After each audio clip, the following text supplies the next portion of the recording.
Hello, everyone. This is MMA Interesting Prospects podcast. Today, our guest is Jose Delgado, who will be fighting against Alberto Romo on United Fight League for April 27th. Hello, Jose. How are you? Good, man. How are you doing today? I'm good, thanks. You will be fighting against Alberto Romo in just a few weeks. So, if you can tell me how your camp is going right now. Sorry, I'm gonna let this ambulance go by real quick. Sorry.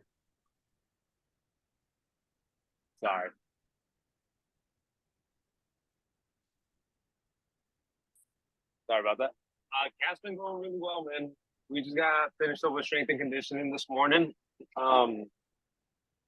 Strength and conditioning is the most brutal part of camp. It's getting the body ready for whatever the fight brings to us, whether it's a 15-minute war, whether it's a 2-3 minute highlight reel, whatever it is, man. We prepared to the best of our ability. I prepared to the best of my ability.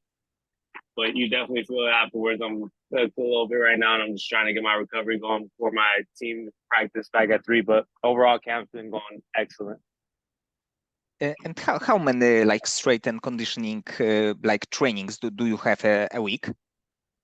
I do two a week, so I'll do Monday, either Thursday, Friday, depending on how my week shifts. And what do you think about Alberto Romo, like as the opponent?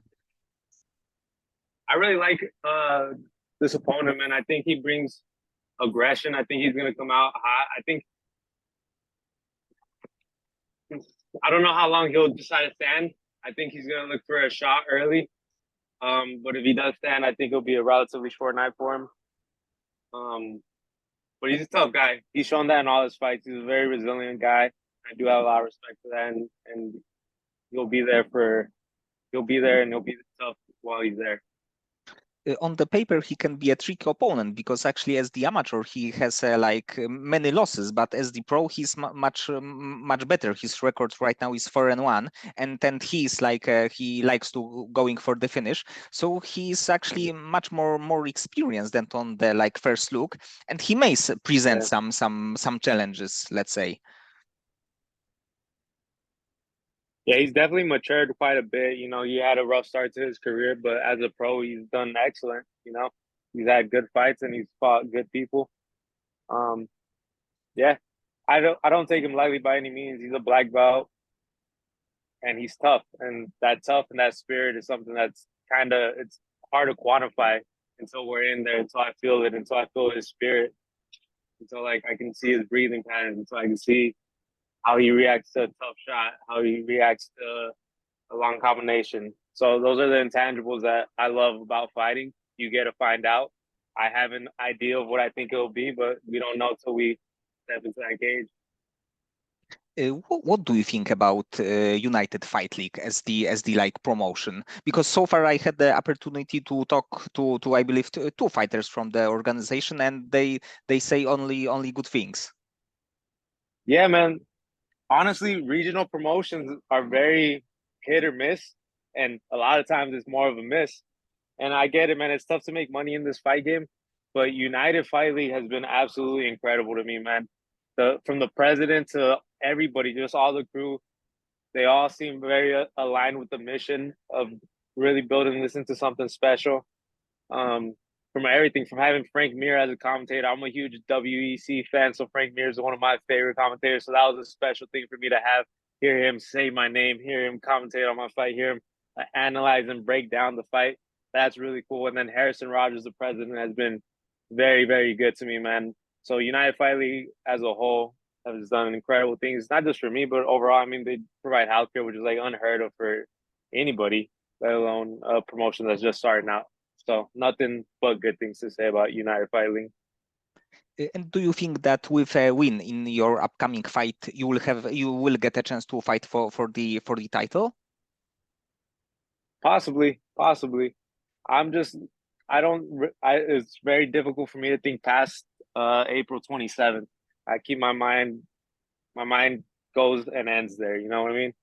So we'll see afterwards. I know that they have the title fight planned for the next event, I believe. And that's going to be a super interesting fight, Kainen versus Sadiq. very interesting fighters. Big fan of both those guys. A lot of respect to both those guys. And yeah, I definitely love an opportunity to fight either one of them. You are training right now in MMA Lab, right? Yep, I've been there 7 years. I moved out to. I'm originally from Yuma, Arizona, and it's about 3 hours from Phoenix, Arizona. I moved out here when I was 18 just to come to the lab. Like I said, big WEC fan and nerd. So seeing John Crouch, Benson Henderson, the whole crew, John Moraga, Efrain Escudero, seeing everybody that came through here as a young kid really inspired me to make the move out here. So been out here with the lab for 7 years now. So how great is to like train day by day with such as in such a big gym with many like top level top guys in the world. Oh, it's awesome, man. I can't express just how much knowledge is available to pick up on a daily basis. You know, there's so much talent in the room and so many smart human beings in that room that can share their perspective. That's the I think that's one of the defining traits of the lab is that we kind of really believe in the team and really come together as a family and share our perspectives. You know, it's not always that way. Some guys are more private, some gyms are more private, some gyms are more like I'm the A guy, I'm this, I'm that. The lab like really and it starts with John Crouch. John Crouch really pushes this environment for us to view each other as family. That's what it's been since I've been there. So everybody's very open to sharing their perspective from Benson Henderson, Jared Cannonier, Mario Bautista, Alex Caceres just came back. He's been sharing a wealth of knowledge. Just so many. There's so many to list, and it's an absolute privilege to be able to learn from those high level individuals. Yes, it's actually hard to believe that Benson Henderson was a WEC champion and like 1 year ago he fought for the Bellator title. What a maniac that guy is! Yeah, man, he fought for a title in every organization he's been in. What a stud! I mean, nothing but there's not enough words to describe Benson Henderson. He's a leader of the fight team. He's a leader of the labs. His home, his blood, sweat, and tears built that place. And hopefully, we as the younger guys can help push that, help keep this, grow that legacy. That's my goal. That's the goal of many of the people at the lab. And in your fight, like fans can see that you are like a great grappler. You have very good finishing skills. So, what belt are you in BJJ? Purple belt. Because watching your fights, you seems to be like for the MMA like black belt definitely. Yeah, I view BJJ rankings as kind of like not a static purple belt is this level, brown belt is this level, black belt is this level. Like I view it more so in terms of like just your personal development, your personal potential, what you can be. And like I want to compete. I want to play ball with anybody. So like I don't I respect the ranks obviously, but I want to play ball with anybody and everybody at all times. But you also showed that you can like finish your opponent also by knockout. So probably when you have more fights, the more knockouts will appear in your record. Yeah, I feel like my record's kind of a little deceiving because I feel like most of my fights I'm hurting the guy pretty bad and then like he'll shoot in or the fight will go to the ground. But I think I did a lot of like the early work on the feet, landing damaging shots. But yeah, I love all of fighting. I'm an absolute nerd about this, man. I love every aspect of fighting from grappling to wrestling to trying to play with judo. I'm not very good at it, but I'm trying to play with the judo aspect, playing with the clinch aspect, the Muay Thai, the kickboxing, long range, the pure box. I love everything about this, man. I want to be the best at everything I can be. And when you started like training MMA or like moment after this going pro, do you feel like any hesitation about like being a pro fighter, like let's say full-time pro fighter? Um, can you explain that question one more time? Yes, yes. Did you feel like some hesitation about being an MMA fighter? Like maybe some health issue, maybe some the risk that it may not be a good idea and better go to like I see, regular I see. job? Absolutely not. Um, no, I knew from a young age. Like I've been doing this since I was 10 years old, man, and I had the same vision, the same goal, the same fire as I do now as I did then. But I was also cognizant at that age, like there's a lot of ways this can go wrong for you. This isn't a sport for the faint of heart.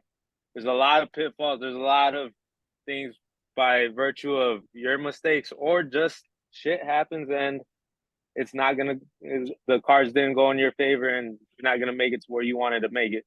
So like I knew at a young age I had to accept that like I'm all in. Like I'm all in and if I'm 30, 35, living on sleeping on a futon, whatever, as long as I can say I went for it and I went for it with everything I had, I'll be more than happy with that.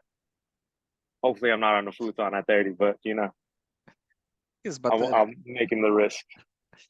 I think that overall in life it's like worth to risk because in the end you can say that you try. Maybe it will go well, maybe it go wrong, but in the end you can like look at the mirror and say that you try to do it.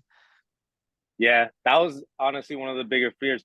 I had the so I'd say maybe around 15 to 18 was that like fear of like, man, am I really gonna go for that? Am I really gonna make that leap? I was still like near the end of high school and trying to see if college was the route I was gonna trying to see if I was just gonna move out and go pursue fighting full time.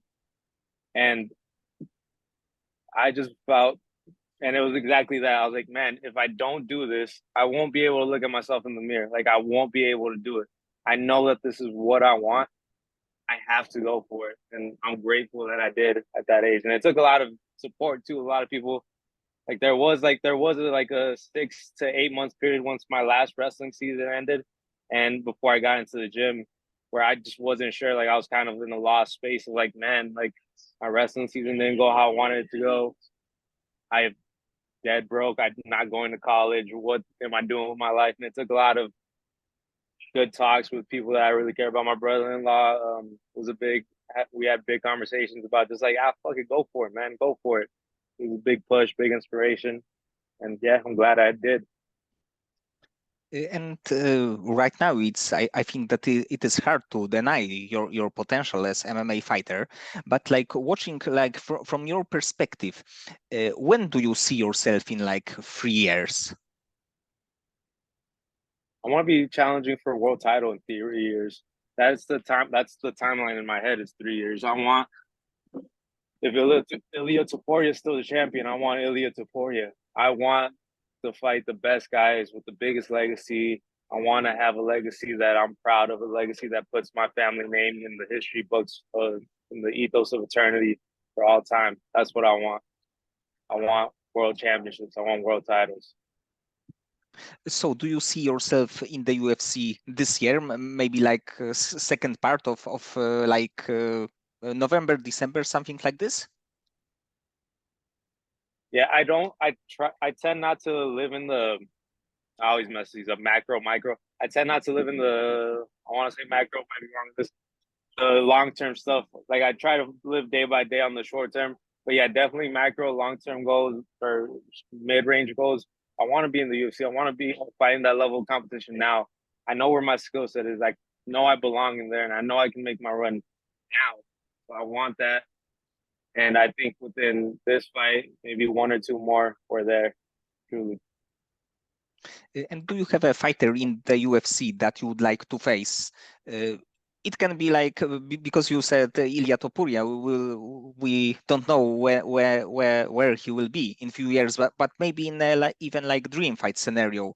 Do you have a like a featherweight that you would like to face in the cage? Max Holloway. The best is blessed, baby. I want the best in the world. I want the guys that if I see their name on my resume, on my record, I'll be like, holy fuck, I fought that guy. It comes from a place of admiration too. It's not like disrespect by any means. I want to fight the people that I respect, the people that I admire. Max Holloway's definitely that guy. Ilya Taporia, I'm a big fan and I respect him. a ton, and I learned from his skill set. There's a ton. I want to fight Mozvar, however you Evloev. say his last name, Evelev, because he's scary. He's a tough wrestler. He's super durable. He wants it. He's hungry. I want to fight that. I want those challenges. This is probably very good mindset, not to the pick the fighter that you know that you can beat, but the like even Evloev. I think that not Yeah. many fighters want that smoke. No, I want all the smoke, man. And I got something to prove to myself, man. I lost to a good wrestler, and that's a hole in my game. Like I can't deny that. So I gotta go out there and prove it to myself more than anybody else. I gotta prove that to myself. So I want it against the best in the world, the best wrestler, the best grappler. I want to prove that I can hang with anybody, absolutely anytime. So that's what we're working towards right now, day in day out, trying to get my wrestling, trying to get my bottom game, my grappling game as elite as anybody, to where I'm the one putting that pressure. I'm the one taking you down. I'm the one being smothering on top, the beating people on top. That's my goal. And you mentioned Max Holloway. He actually will have a very big fight on UFC 300. So what do you think about his chances, and what do you think will happen in this fight? I don't see Max Holloway getting finished. I could see him winning. He looks. I'm a big fan of. I'm like I said, man. I love this game. I love this sport. So I'm watching all the vlogs that they're putting out. Both Gaethje and Max Holloway do a really good job at creating content and showing kind of what their camp looks like. Max Holloway looks strong right now, but I think Gaethje's just on another level, and I'm not the biggest fan of this fight for Max Holloway. I don't think he loses. I don't think he gets stopped. I think he loses, but I don't think he gets stopped. I think it's a tighter fight than maybe some people are expecting, but I think he's gonna take some damage in this one. I just see him losing a decision. Yes, this is probably only wrong thing about this fight, the possible damage for both fighters, because Max is also he's still quite young, but he had so many like tough and great fights that the damage from this fight is probably like no needed. Yeah, it's not. The fight itself is a very fun fight, but the stakes, like, what are the stakes? Like, Max wins, he should probably fight Ilya. If Max didn't have this fight, he should probably fight Ilya. So in terms of his positioning, and like on the fighter aspect, like I get that like Gaethje is just a cool name to have on the record, but just right now it doesn't seem to make sense a whole lot. And you also mentioned twice at WEC, so it means that you are like really big fan. And like from fan perspective, what is your like favorite moment in history of MMA when you watch the sport? Um, Probably like it's probably some childhood moment. The first one that comes to mind right now is Jose Aldo's my absolute favorite fighter. To me, he's the pinnacle of what a fighter is. When he There's a lot of Jose moments, but when he need Chad Mendes in Brazil and left into the crowd and was carried by his people, that's just such a sick moment. That one's like ingrained in my head. There's Anderson Silva moments that I remember. Um, Also, like a lot of the environment I was in, like those were big events. Like they'd be happening at my brother's house. My brother would be barbecuing. It'd be 30 Mexicans in the garage watching all these crazy legacy fights. So probably fights from that era really did have a huge impact on me.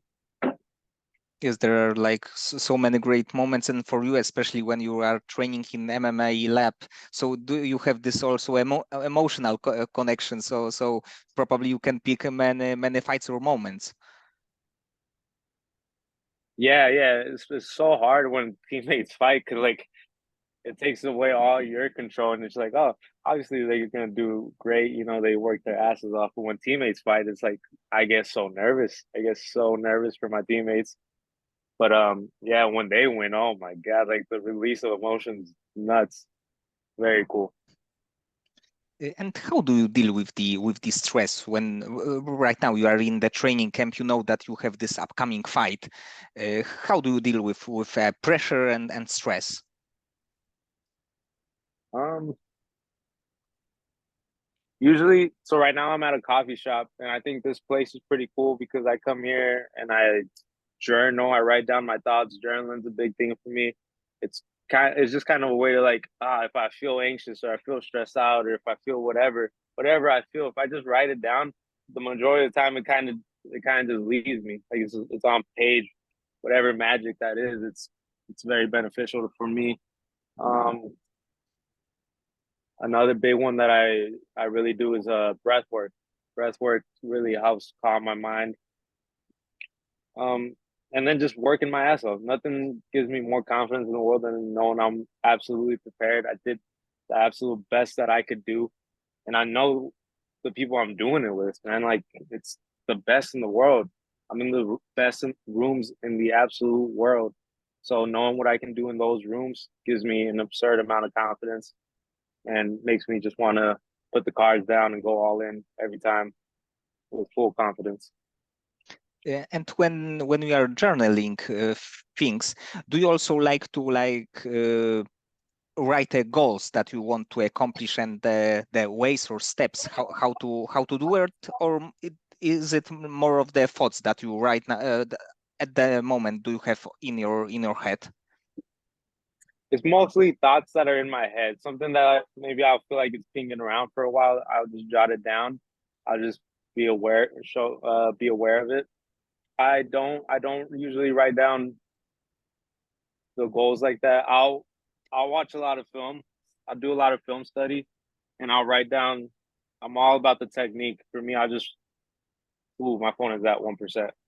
Um, I will write down the technique, and I just want to improve that technique to the best of its ability, and I think that will take care of itself long term. Okay, Jose, so many thanks for the conversation. I Absolutely. I think that in your next fight you will get another finish and it will good happen. Good things will happen for your career. Thank you very much, man. I appreciate your time.